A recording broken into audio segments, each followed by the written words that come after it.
an advocate against domestic violence, hoping to create a home for victims here in Pensacola. And when I turned back around, a shotgun was facing me and he shot me.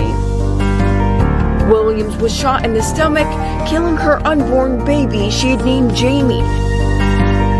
She saved my life. You're not alone.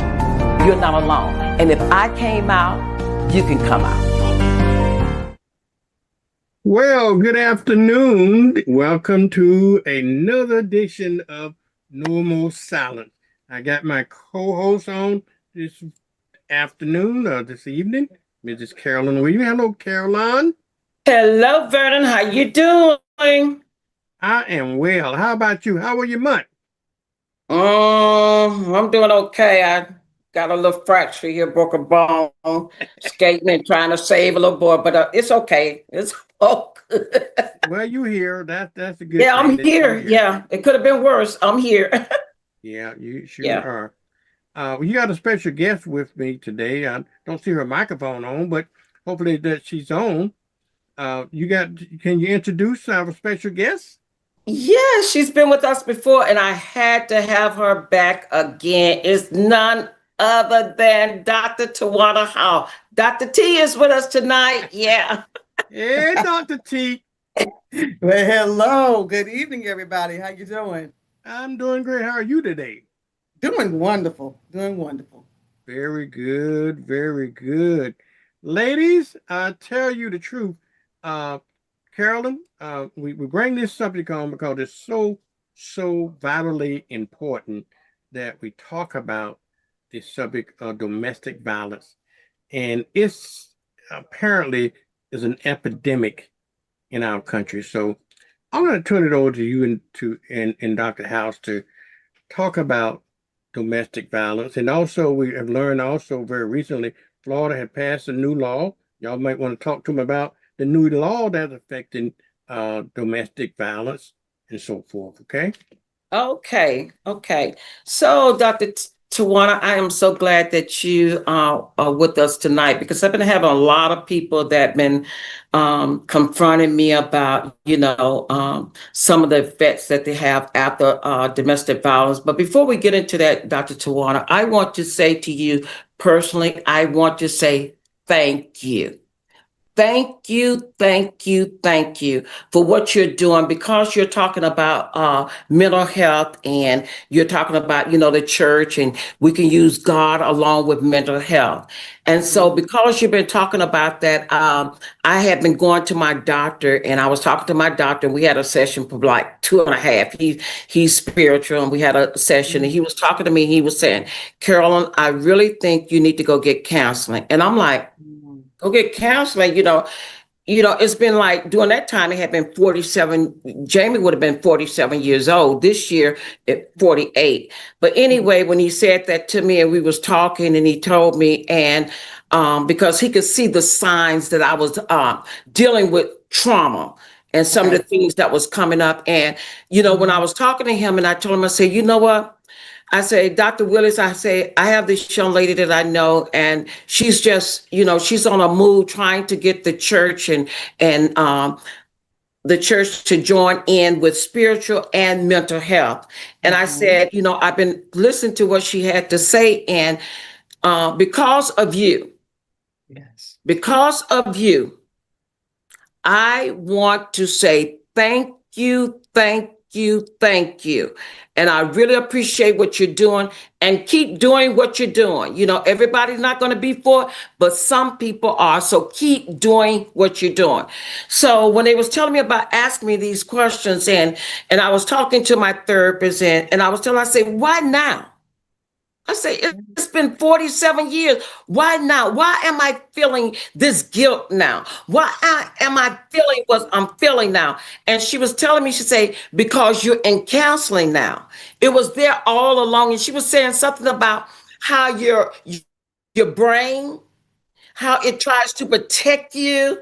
And so I want you to speak to the audience about that. Talk to us about, they think because, you're coping, because, Oh, woman of God, I've been preaching. I've been telling my testimony for years. You know?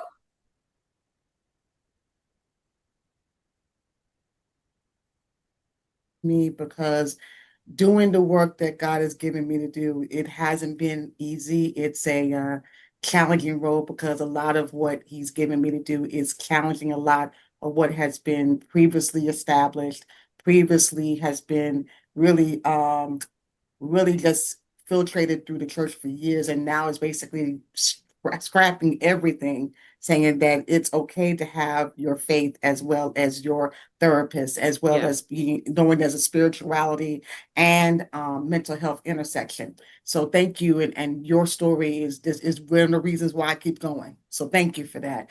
Um, One of the things that I think what people don't realize is that when we talk about spirit, soul, and body, we Mm-hmm. tend to try to keep we try to keep we try to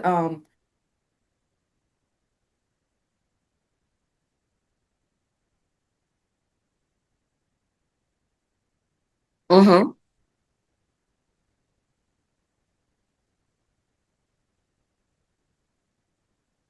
Mm-hmm.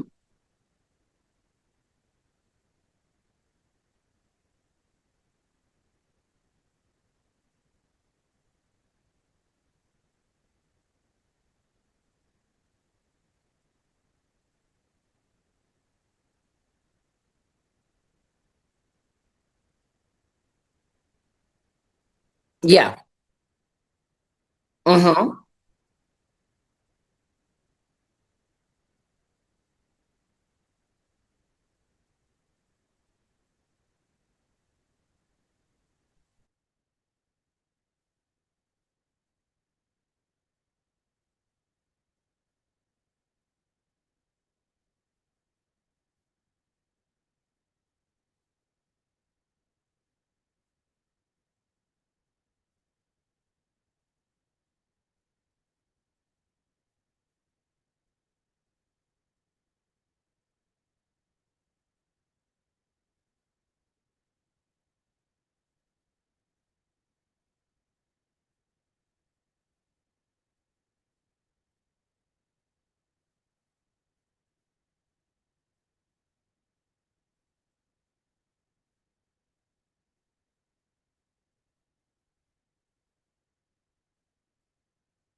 Mm-hmm. Almost like we kind of psych ourselves out thinking, okay, if we talk about it, then I should be okay, right? But that's not necessarily the case. The thing is that you can talk about what happened to you, and you can even be in a place of strength where it doesn't maybe hurt or what have you. But if you haven't dealt with the emotions that were associated with the event, if you don't really, because really, the truth be told, that when you really have gotten to a place of freedom to be able to tell your story when there's a certain amount of pain that doesn't hurt anymore, or Yeah. when the emotions come, they're not as overwhelming as they once were. But there's still that feeling of living like in that moment, kind of living like you were just there. And I think the thing is that we have to understand that, yeah, we can tell our testimony and there's nothing wrong with that, but there's still an ongoing healing process behind the scenes. I lost my 18-year-old son 5 years ago, and I do talk Mm-hmm. about that testimony, but I still deal with the fact that it still hurts that he's not here. It still hurts that I feel like I was robbed of an opportunity to develop a close friendship with him that I'll never have experienced. I feel like the person that felt it was okay to lace fentanyl in something and he didn't know what it was just totally wrong. I still feel in some ways it's unfair. But what Yeah. I've learned is to channel that energy into something positive to help other parents, to help other young people realize the dangers of what's out there in the work that I do. Because even though I may not have been able to save my son because of a choice, at least I could be out there to share my story and say, hey, maybe through me telling you this, you might be able to help your child. You might be able Mm-hmm. to save your son, or I can, talk to the children and to the young people and say, hey, listen, it ain't safe out there like that. Not everything is like, you can be okay with. It can literally mean your life. So, I think there's still that even though we may tell our testimonies and we may be open with it, we don't need to psych ourselves out thinking that, okay, I'm good because I'm talking about it. Not necessarily. You could talk about it. That's part of the process. There's still a work in processing your emotions that happens every day. Yeah. And I Hey, think that's the Carolyn. people on realize happy every day. Mhm. Uh, uh, uh, Doc, could you bring your camera down just a little bit? It's a little bit too high for me. Right there. Thank you. Okay. I'm sorry. That was just a program note I had to get in. Thank you. Okay, back to you, Carolyn. Okay. So to one of what, like I said, I was telling my testimony and I'm thinking that, that I'm okay. How do you know that you're not okay? What are some of those signs that let you know you're not okay? Well, I mean, for example, I call it early warning signs. That's what we call it in our wellness recovery action plan, which is kind of like a crisis plan a program that we teach people on developing proactively their crisis plan before a crisis happens, right? Um, you have to know the difference of what you are when you're well and what you are when you're not well. A lot of Mm, times it happens in subtle ways, whereas maybe normally you may be one that's usually calm, cool, and collected when certain things come up, but maybe someone was talking about something that may be not even related to anything that the trauma was with you. But for whatever reason, it hit a button and you go off. Or maybe it's something that, ooh, you felt some type of way about that. And normally you may have not. There's another button. Or it could be there's so many different things, but it really takes really a self-awareness, and sometimes it could be people around you to say, wait a minute, you're normally not like that. Like I had that recently happen to me. You're not one of my mentors said to me, listen, you're normally not like that, Tawana. Wow. What's up? Right? And so I would just say that in some cases we may not necessarily detect it ourselves. Sometimes it has to be others around us that love us enough to tell the truth and say, no, you're not yourself. What's up? What's going on? Because to you, you may think it's normal when really it's not. yeah. You know, you may Yeah. think it's normal. Yeah, but really it's not. You may say, well, I normally talk in this tone. No, you're not. You're raising your voice. Well, I'm just being passionate. No, you sound like you're angry. It just depends. So Those are the things that, when you have people around you that can really help you to understand what you're dealing with. And plus also, it's like if you get to a point of being like emotionally and mentally tired too, that could also open the door for those kind of reactions to happen. So it's really about being aware of that as well. And I tell people that it's subtle. It doesn't Mm-hmm. happen all in the moment. It kind of just is a collective of things that happen day by day. Before Mm-hmm. you know it, it's like, here you go. There goes the pressure cooker. Here it goes. There it is. Yeah. So. I found myself that what I was doing was, if I hear about, someone got killed in domestic violence, especially if they was pregnant, I find myself all of a Mm. sudden I was crying about her, either just crying for no reason at all. And like you say, you Mhm. had a mentor, and I thank God that I have my daughter, my baby girl. She's my baby. She'll always be my Mhm. baby. And, Mhm. she made me aware of things that I'm doing. Like if I'm, so busy, just walking around, I'm not even aware that I'm doing this.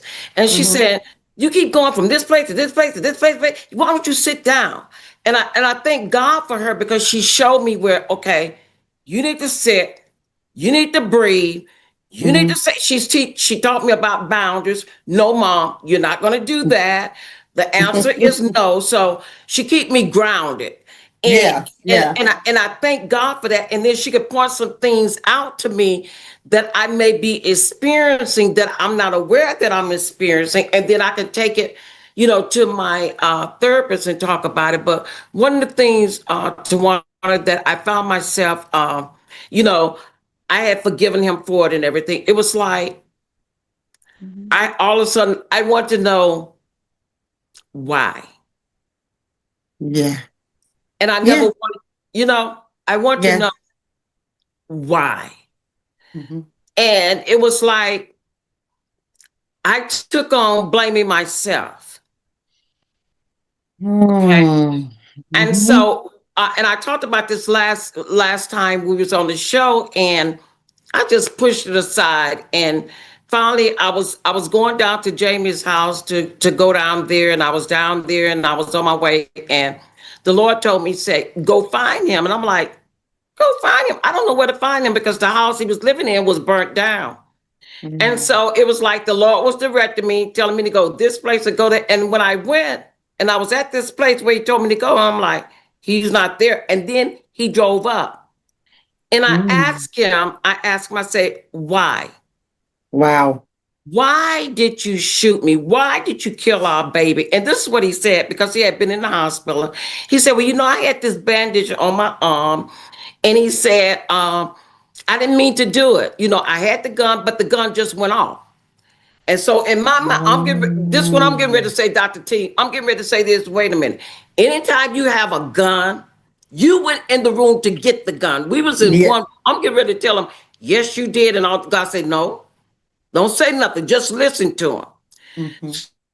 So he finished and he said what he had to say. I really didn't mean to do it. I have asked God to forgive me, and but he never told me Mm. he was sorry. Okay. Mm. So when I pulled off, and it was like something that came up out of me. And Yeah. when I was talking to my therapist, and she kept saying, how did you know where to find him? I said, I told you the Lord led me that, but anyway. And she kept saying, and I said, it was like I no longer have to live the lie to protect him like he didn't mean to do it. Now it's Right. him. He Right. has to live with the lie Mhm. because I am free. And before, I never felt like I wanted to know why. But because, my therapist was saying, because you're in therapy now, these things will come up. Things are coming Yeah. up that never came up before. Mhm. So I want you to encourage someone that, it might not be domestic violence, it might be Yeah. whatever trauma. I want Mhm. you to encourage them to tell them, about getting the help that they need. Yeah. Well, the whole point of what therapy does is really helps you to unpack the problem and to also find a way to solve it. You said that you were looking for the reason the question started coming up once you've been going to counseling. Why? Maybe beforehand, years ago, you didn't want to know why. Maybe there was a fear. Maybe there was a fear there that if you found out then why, would you be able to process what comes with that why? Maybe it wasn't meant for it to happen then, but now that you're going through the counseling process, you're in the place that you will be able to face the issue for what it is. And that's what therapy is, everybody. I'm going to say something that I know some of y'all probably not going to like, but I'm going to say it. We were created in humanity. God created us as human beings. He also created us for connection. He never desired us to operate in isolation. That would be going against the very humanity God created us in. There are journeys in life when we've experienced trauma or experienced hurt, or whether it be assault or whether it be a grief. It's not meant for you to handle it alone. There's some things that you can't unpack or try to figure out or try to understand on your own. When you go to therapy or you go to counseling, you're talking to somebody that is non-biased to say they're looking outside, looking in. They're going to give you a lens to look through that you may not have thought about within yourself. Because more than likely, you're not going to. Because when it's kind of like you're right up on a building and you see everything, in front of you in the building, but you don't see the whole building. You don't see the whole level, the high level of it. So that means the therapist is meant to help you see the whole thing, the high level, versus you seeing it right in front of it with your tunnel vision. And so I'm encouraging you that it's going to help you open your eyes to yourself, because here's the thing. I know it's kind of fearful because it's like, I don't know if I'm going to be able to handle the emotions that come up. I'm wondering if it's going to overwhelm me. I get it. But that's what therapy's for. They're there to help you navigate that journey. Yeah. And she was telling me that she said that I had chronic PTSD, and she just decided what she's doing now. And I had the interview probably 2 weeks ago. She recommended me for home-based therapy. And so, and I was, when she said home, but I said, you mean I'm gonna have it at home? She said, they said, no, you're not gonna have it at home. You can have it at home, but really, it's really deep. What is it? EMDR? EMDR, yes. Yeah. And so, so I'm looking forward. I'm looking forward to that. I'm loving this journey. Like I said, I thank God for you. I thank God for what you're doing. Don't stop. You are making a difference. I know you're making a difference in my life. Not only me going to get therapy, I'm now in school. So all right now.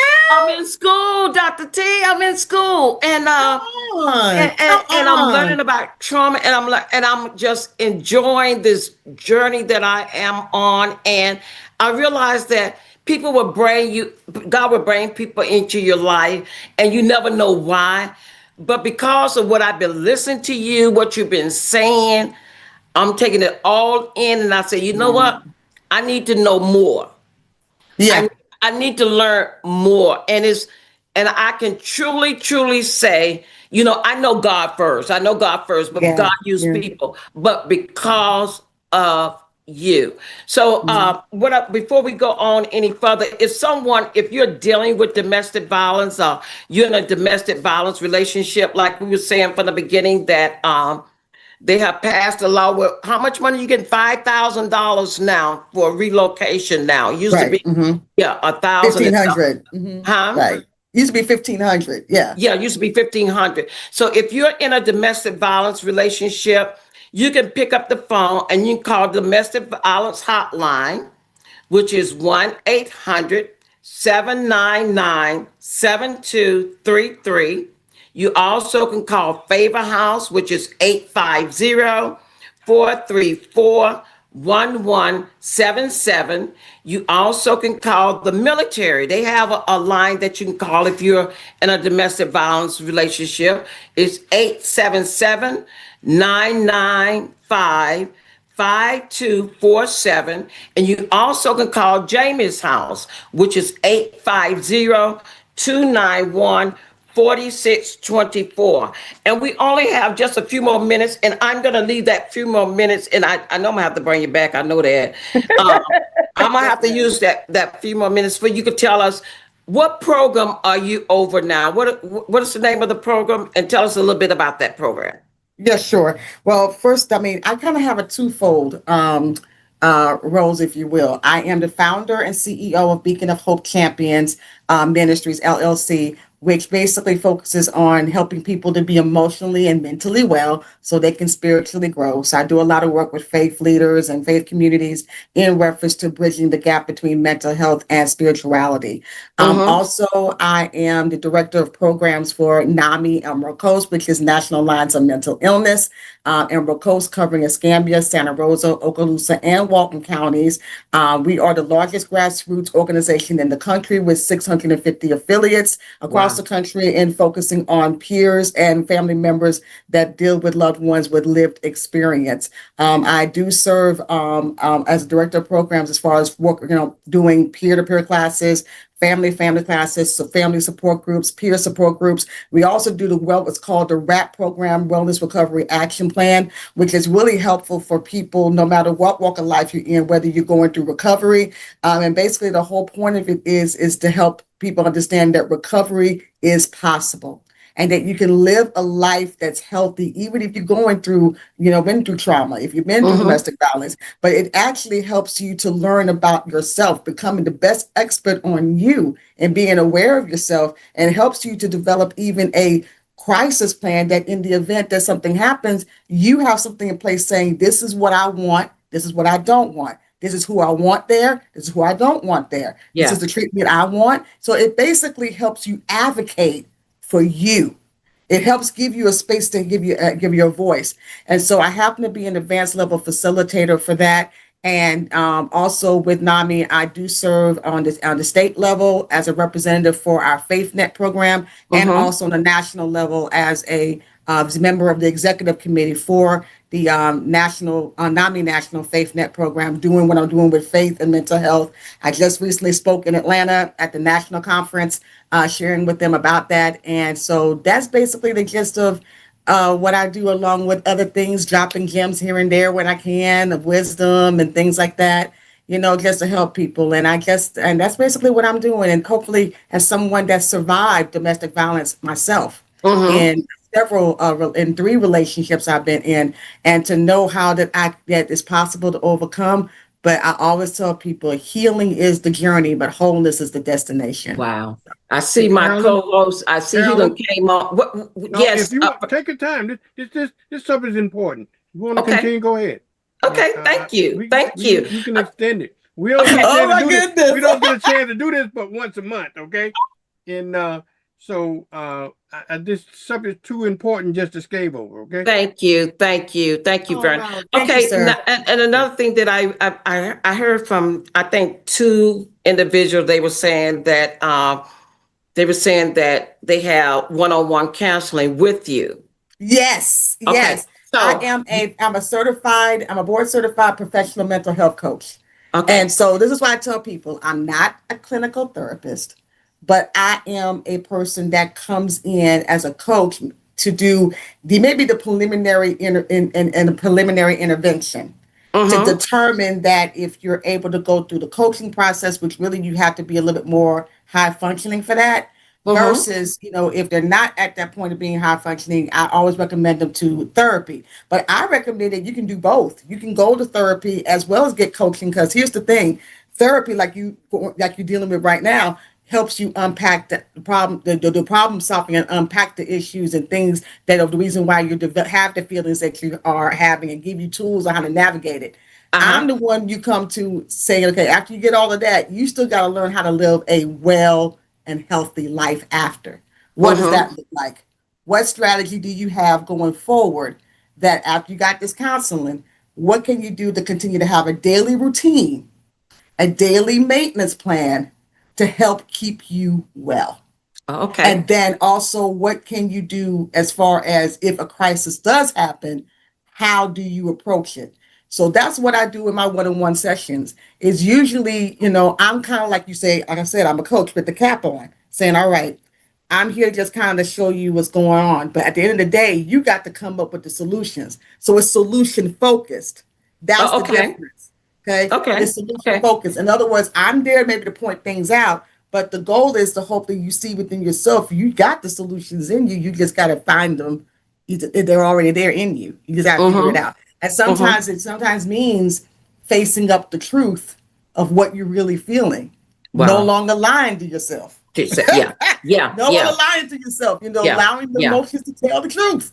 And Yeah. so, so I do a lot of one-on-ones with that. I do virtual meetings. And so, you can go to my website at beaconofhopechampions.org and you can actually go on my calendar and set up an appointment. And I'll consider myself to be a kingdom resource to the Okay. community. That's what I am. Okay. I'm the kind of person that says that, hey, I'm here to help you succeed. I want you to be healthy. I want you to be successful. I want you to fulfill everything in your God ordained purpose. And I want to make sure that you're healthy while you're doing it. That's great. That's great. It is much needed. I truly believe that, sometimes we want to reach the masses, but if you just reach one, There you go. and that one is connected to three or four. You follow what I'm saying? I Just do. like someone came and told me about, what you was doing. I think they said what they were saying. They was going to counseling with you, and they were saying how how great it is and how it's helping them so much. So, and at Jamie's house, we don't just provide a place for a family. We believe in helping people in the community as well. So whenever something comes to me and I feel like that Jamie's house can play a role in helping, that's what I like to do, because even with this opportunity that I have now, to be able to spread this information, is someone that's helping me, which is Vernon, WBPQ, and he's helping me Good. be able to get the word out, and he's blessing me to be able to do that. So in return, Yeah.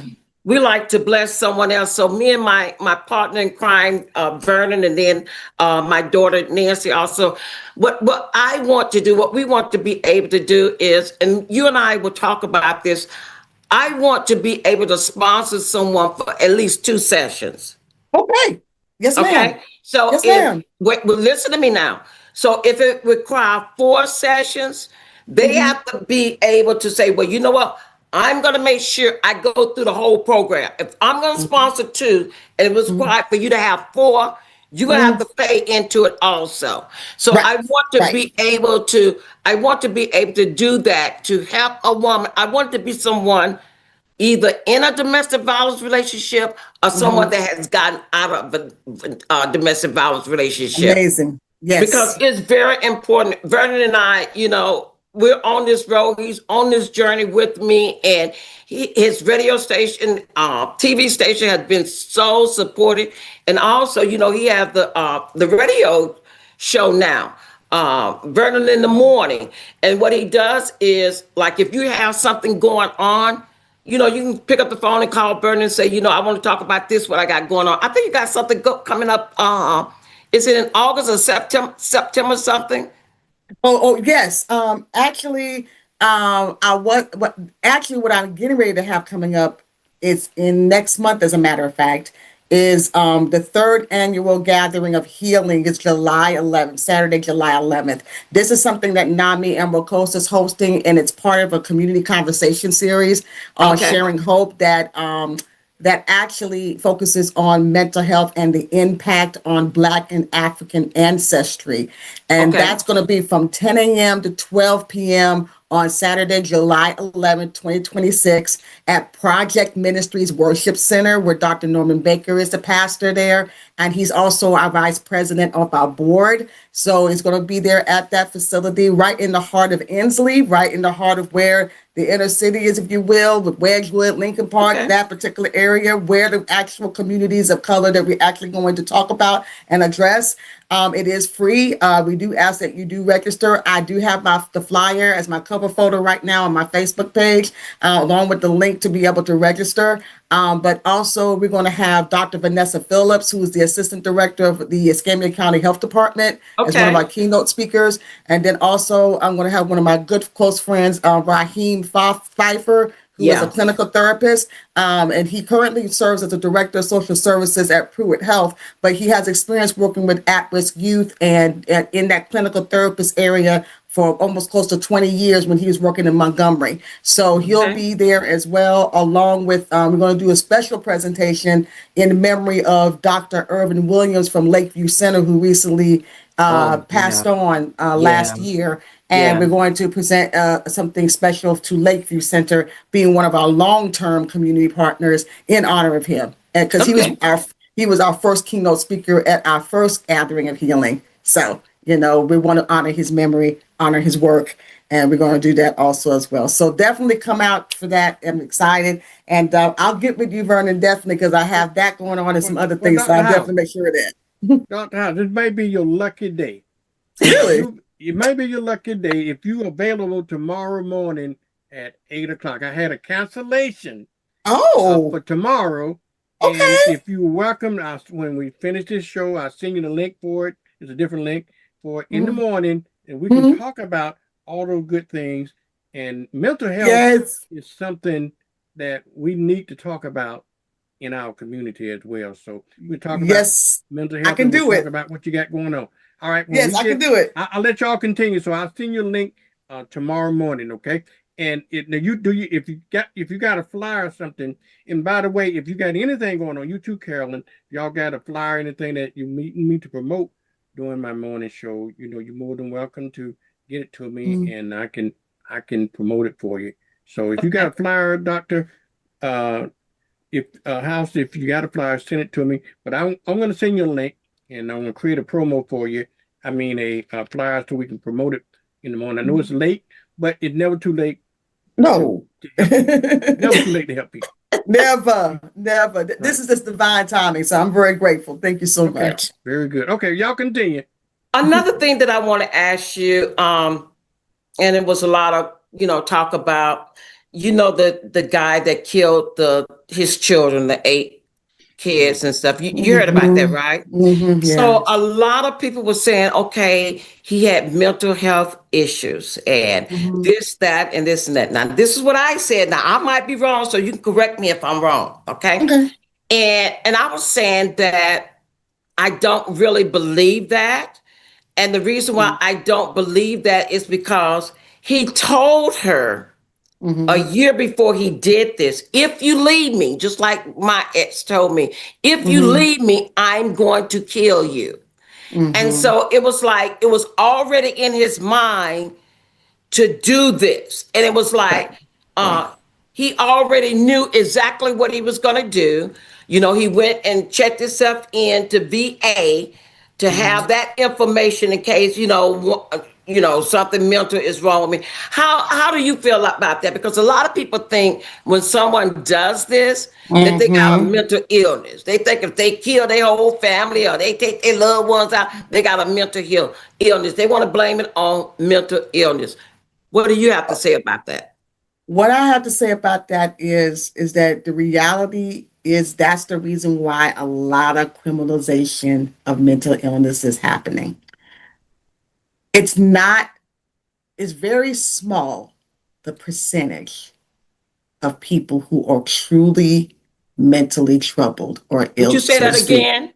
It's a small percentage, real small. Because believe it or not, it's the majority of those struggling with mental illness that are on the other end of violence, not the ones that they're actually causing it. A lot of people don't like me to say that, but it's the truth. Because why? Because a lot of what people do in these domestic violence situations is premeditated. Mm. If it's premeditated, Yes. you cannot associate that with mental illness. You might associate it with someone maybe being sociopathic. You might associate it with someone who is just basically angry. But you can't associate it with someone that's mentally ill because you got to do the anatomy of this, or the chemical imbalances in this person's brain, or the things that they may have inherited that's not their own. Is there something that traumatically happened to them that's caused them to have this particular behavior or particular, because remember, it affects the thinking. Thinking, Because thoughts and decisions and actions are connected. So it's a small percentage of people that do that. And I will give you an example of that. Recently, they passed the Tristan Murphy Act, which basically is legislation to help people who normally would be dealing with mental health issues not really fall into the prison system so much. They get to give them intervention at the beginning, right? Someone who may be dealing with a mental health issue may not need to be in prison because prison systems don't have the ability to help people who have these issues. And what happened to this young man is that, unfortunately, because of where he was schizophrenic. He was schizophrenic. And he just happened to be out on a work release one day, and unfortunately, he took his life. Wow. So the criminalization of mental health is something that we're advocating and we fight a lot of, because a lot of people automatically think because you got a mental illness issue that you automatically are predisposed to violent behavior. And that is not true. There is no evidence scientifically or medically to prove that link at all. Thank you. I appreciate that, because I was thinking about, they were saying, he killed the kids. He killed shot at the girlfriend and the other children's mom. But I noticed he didn't kill himself. Right. See, right. He didn't kill himself. Self-preservation right there, because basically, listen, you can do things in the heat of the moment when you are in that place of anger. That can shift your thinking, because remember, when your emotions override your rational thinking, you could do things like shooting people, even though they may be even innocent. Unfortunately, these children, and you could say that, well, it's because he was with it. No. He had it in mind to do it, and when he was angry, he decided to just basically just continue going. He could have stopped. Yeah. Obviously, he didn't kill himself, right? So in other words, it would have been different if he was having a mental illness where he may be thinking these are people who are threatening my life. Right. They're about to attack me. This, it could be this whole thing that in their mind it looks like this. Then yeah, probably I could see how that could be the case. But like I said again, that's a low percentage of people that do that, because they're more the vulnerable minority, not the majority in those cases. So I mean, if he knew to preserve himself, that means he already had in his mind how he was going to go down. And I'm just saying it. If it's premeditated, you cannot link that to mental illness. Yeah, and that's what some people don't understand. And I think that was one of the things that I overlooked when he said, if you leave me, I'm going to kill you. And we just take it as being words. We really don't think that's really going to happen. We think they're just saying something.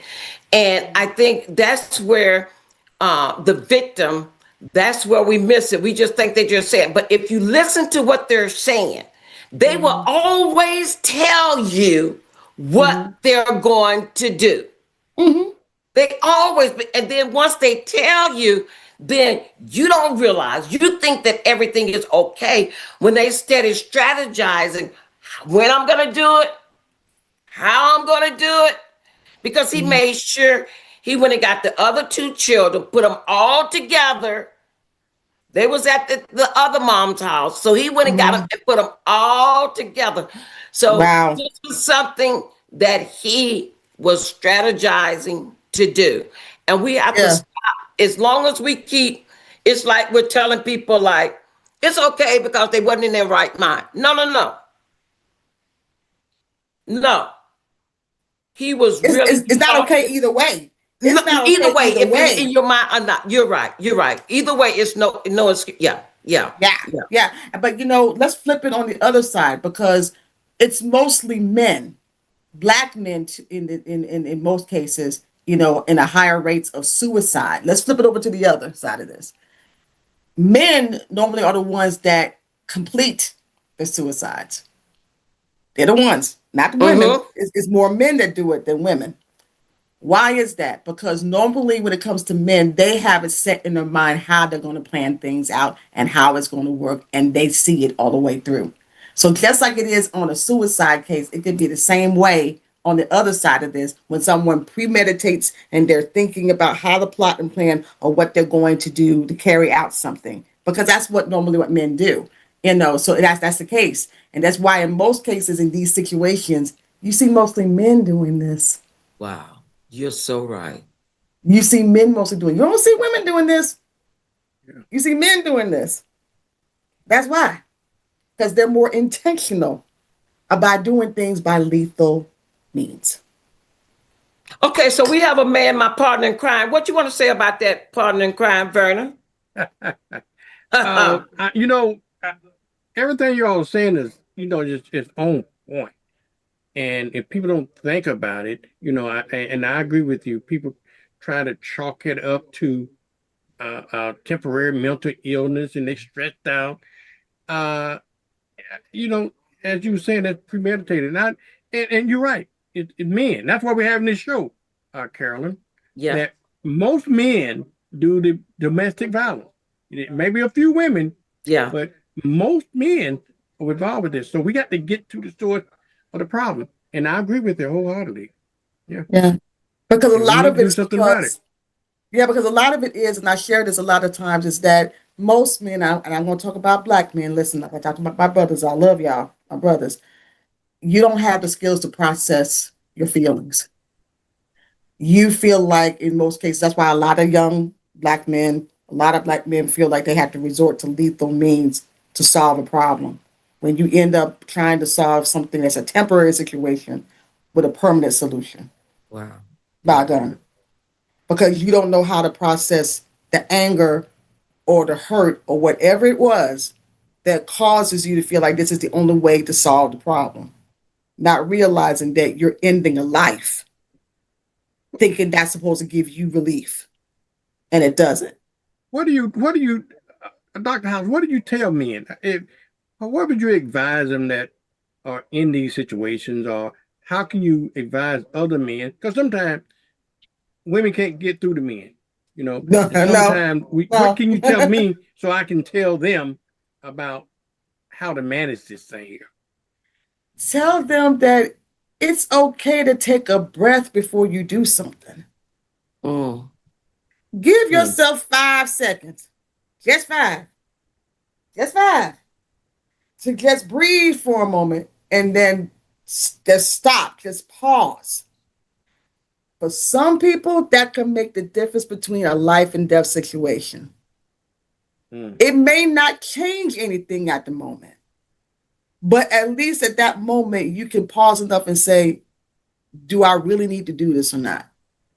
Because a lot of times when we go on an emotional rant and we go and we act on our feelings, when you do your actions fueled on those feelings eventually leave. Mm-hmm. And when they leave, what damage has been done? You can't go back and change that, can you? That's the reason why I believe that for most men, when you say you fine, you good, no, that's just fine, abbreviation for feelings never explained. You're choosing not to deal with what's inside of you that's brewing. And so no one's saying you're weak for dealing with your feelings. You have them for a reason. But emotions rises and falls. They come and they go. If your actions are being based on things that are not dependable, which is all your emotions, you're always going to get in trouble. You're always going to end up with, it's going to be a bad situation. It's going to be where, if you pick up a gun thinking that's the only way it's going to fix it, and you end up shooting people and killing their lives for something that really they had nothing to do with, that was your own pain that you chose not to process. And instead of processing it, you take other people's lives that have nothing to do with what you're dealing with. Right. You're dealing with. And I think that's the hard truth that you as a man can say, because if you're a real man, you're not afraid to deal with the truth of yourself. You're not. But if you're feeling that you have to kill other people to try to get relief, what's wrong? Something's wrong with that picture. That means you're deflecting what you're refusing to deal with on the other people that had nothing to do with it. Wow. Oh, Yeah. So, And yeah. then I know as being I know my husband, my good husband that I was married My to. My goodness. good husband that I was married to. And we as women, we just like to go on and on. And so when we would get in an argument, what he would do is he'll get in the car and he would want to leave. And what I would do, Dr. House, this is what I do. He'll go out the door and I'm running behind him and he's driving off and I'm holding on. I'm steady trying to get that last word. But he said, I'm not going to argue with you. right. I'm not going to be the man that you used to be being with. That's not me. You want me to hit you, but I'm not going to do it. So, Right. yeah, he said, no, I'm not. And it was like, I was trying to provoke him to do something, me not being aware of it, but he wasn't that type of man. Right. Right. And we do But that. We do because, that a lot. We do that a lot as women. We do. I know. huh?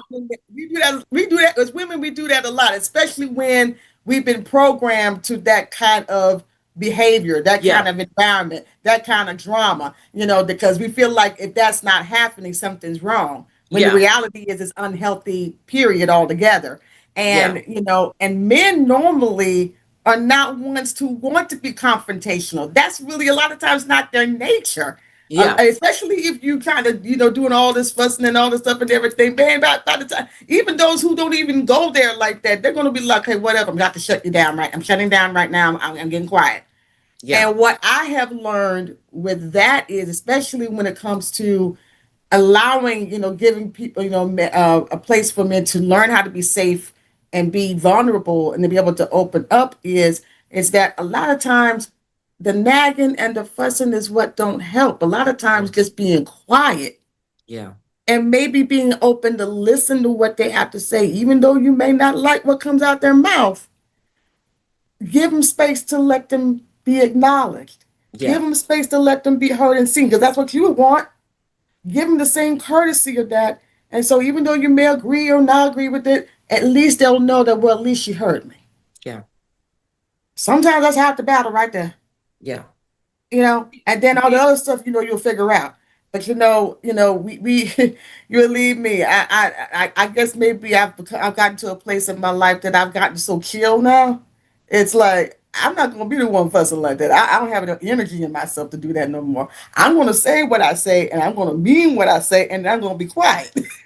yeah, yeah.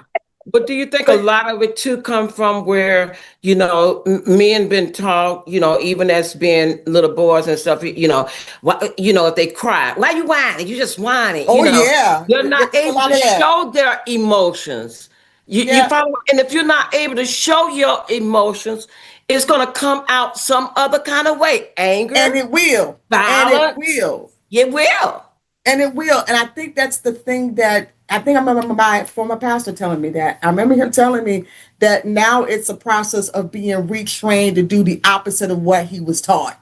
Yeah, yeah, yeah, It's unlearning that. yeah, And really, a lot of the whole crying stuff and all that, it was really things that men were only teaching because of what they only knew, but really what they knew was in error. yeah, yeah, yeah, And that is the thing that we're unlearning. Why are we trying to provide space for men to heal? That's why you see a lot of things coming out now when it comes to mental health, when it comes to men, even this month being in Men's Health Month, coming out and trying to give men space to be safe enough to be vulnerable. Because a lot of the aggressiveness and some of the anger and some of the what's the word, the numbness that they may have is because of what they haven't processed in themselves yet. And a yeah, lot of times we're just thinking they don't want to talk. No, you don't know where they come from. And now a lot of times, like in my sometimes I ask, men and in the situations like, well, what happened? Where did what oh, happened to you? yeah, yeah. Not saying why you acting like that. No, What happened? what Yeah, happened to you? yeah, Okay. yeah. Ladies, our time is about up now. We only got about less than 2 minutes. Oh, Uh, okay. less than 2 minutes to go here. But I do want to remind everybody to tune in tomorrow morning, y'all, and check out Dr. House on Morning with Vernon. At Oh 8 my a.m. we're gonna gosh, talk look at about- the flyer. Love Yep. it. See, I got All right, you got to skills, send see. me that. You got to send me that. I love that. I will send it to you when I send you the link to the show tomorrow, okay? Thank you. But anyway, y'all want to go ahead and wrap it up, Carolyn, and talk Yeah, about let any me- resources and so forth? Yeah, let me tell you about the resource. I hope that this has been help someone on tonight. This is the reason why we do this, is to help those that might be experiencing, going through the same thing that I have went through, Dr. T have went through, and others. You must know that you are not alone. There is always someone that has been through the same thing that you've been through or going through. And we want to encourage you that you can come out. You can come out, and there is resource available. But in order for you to come out, you have to come out of silence. My mom used to teach me that a closed mouth won't get you anything. So you need to pick up the phone, and you can call 1-800-799-7233. That's National Domestic Violence Hotline. You might not even be ready to come out. That's okay. But at least you can get the information. So when you're ready, you have the information. Also, Favor House is 850-434-1177. And then the military, they have a hotline also, which is 877-995-5247. Also, you can call Jamie's house, which is 850-291-4624.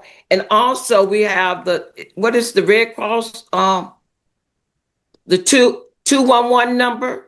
You can call the 211 number. All the resources. You need somewhere to stay. You need someone for rent. You need to someone to talk about getting your protected order. They have all that information. You cannot come out if you do not have a plan and do not have the information.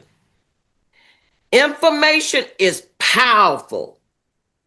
And you will find out that you don't have to stay in the shape that you're in. You don't have to go through that. And also, you can get in contact with Dr. Tawana House. You can call her. Give us a phone number. Give us an email address, Dr. T. Sure. My phone number is 850-529-3307. And the best way to reach me is beaconofhopechampions.org. That's one word, beacon, BEACON, of champions with an S.org. All right. And make sure you tune in the morning with Vernon. And in the morning, and you'll be able to, Dr. T will be on in the morning. Thank you so much for tuning in, and we'll be back on next month, the 4th Thursday of the month at 7 p.m. All right, ladies. Thank y'all. We'll see you next month. And Dr. House, we'll see you in the morning at 8 a.m. Put it on social media, because mental health is something that we need to talk about. Oh, absolutely. Absolutely. Yes. All right. Thank you, ladies. And Carolyn, I'll see you next 4th Thursday. All right. Put that on your calendar, everybody. Every Good night, 4th everybody. Thursday of the month. Good night, y'all. She's now an advocate against domestic violence, hoping to create a home for victims here in Pensacola. And when I turned back around, a shotgun was facing me, and he shot me. Williams was shot in the stomach, killing her unborn baby she had named Jamie. She saved my life. You're not alone. You're not alone. And if I came out